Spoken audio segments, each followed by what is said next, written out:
Well, hey folks, real on Which are Wrestling, my review of New Japan Pro Wrestling's World Tag League Night 5 event. This was a fun show, as are a lot of these New Japan shows. I'm giving this a thumbs up. Big thank you as always to Jeff for sending me that. And also a poll is going to be right above my head right now, and that way you guys can let me know what you guys thought of the show. And also leave in the comments who you think is going to win World Tag League, because I'm really curious.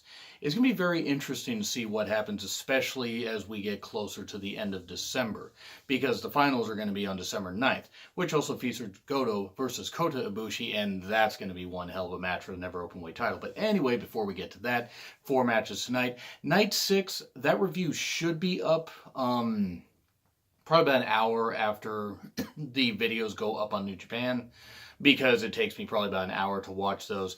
So yeah, there will be that video up, and then I will have a review up of Night 7, which is a live show on Sunday. That will probably be up, I would say, a couple hours after I go to work. So just letting you guys know, I will have those videos up in due time. So let's get on with this. Ayato Yoshida and Shota Umino versus Beretta and Chucky T, the best friends. And this was enjoyable, but it was short. I think maybe bell to bell, it was like 8 minutes, 8, maybe 9.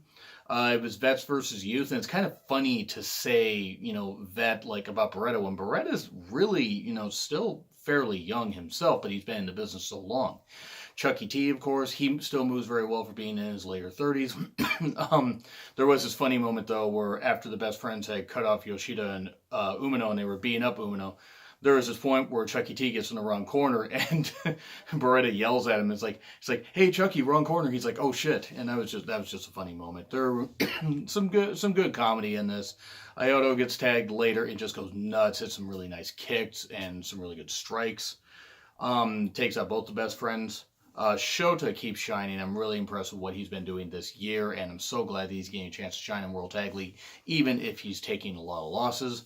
The best friends take over, and then soon, one pile driver, Shota kicks out. Soon after, second pile driver by Chucky T for the 1, 2, 3, and Shota Umino takes a loss. So yeah, the best friends get a victory. So all right, I mean the point total, it's gonna get a lot more interesting once we get into like very early December, because then it's gonna be pretty obvious what teams just aren't going to win World Tag League.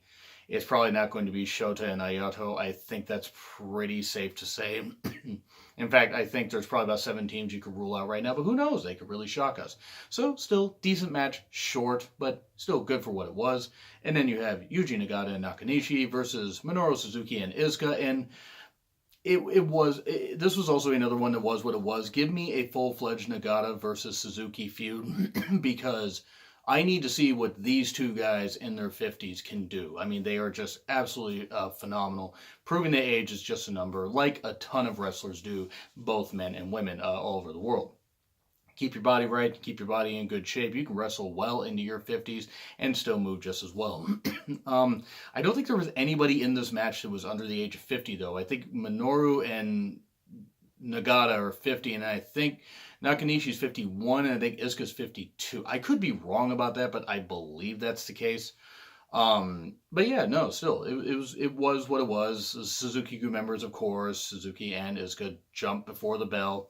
Action outside. There was this funny moment where Suzuki's swinging chairs at Nagata. There's like swinging chairs at Nagata, and most fans get out of the way, get out of their seats or whatever. This one young mother is like holding her child. I mean, I don't know if it was a boy or girl, doesn't really matter, but she's holding her young child while sitting in her chair while Suzuki is barely 2 or 3 feet from her. New Japan is fucking wild. I will say that much right there. That was a really funny moment. If you see this match, you'll understand why I put that over. That was pretty funny. Later there was a ref bump. You had the iron fingers come out that Iizuka used, and behind the ref's back because the ref was down, Nakanishi gets hit, and then you have a gotch pile driver for the 1, 2, 3, and Suzuki gets pinned on Nakanishi.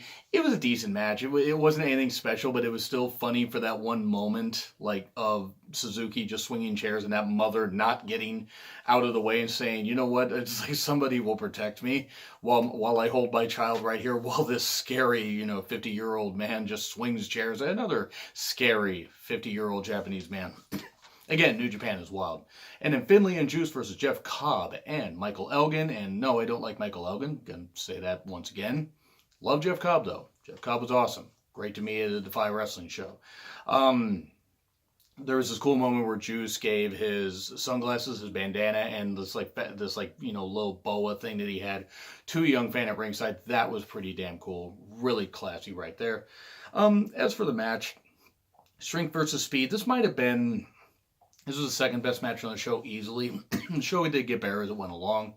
There was the suplex spot where Cobb and Elgin just kept trading back and forth. That was pretty cool. And then Juice gets a hot tag. Action breaks down. There is an Pulp Friction for the 1, 2, 3. So yeah, Juice gets a victory, pinning Jeff Cobb. And that was nice. I almost would prefer that Elgin take the pin because I like when Elgin gets his ass kicked, because he deserves to get his ass kicked repeatedly for the kind of person he is. You don't know what I'm talking about? Google Michael Elgin and Scandal, not the show Scandal, and you'll see what I mean.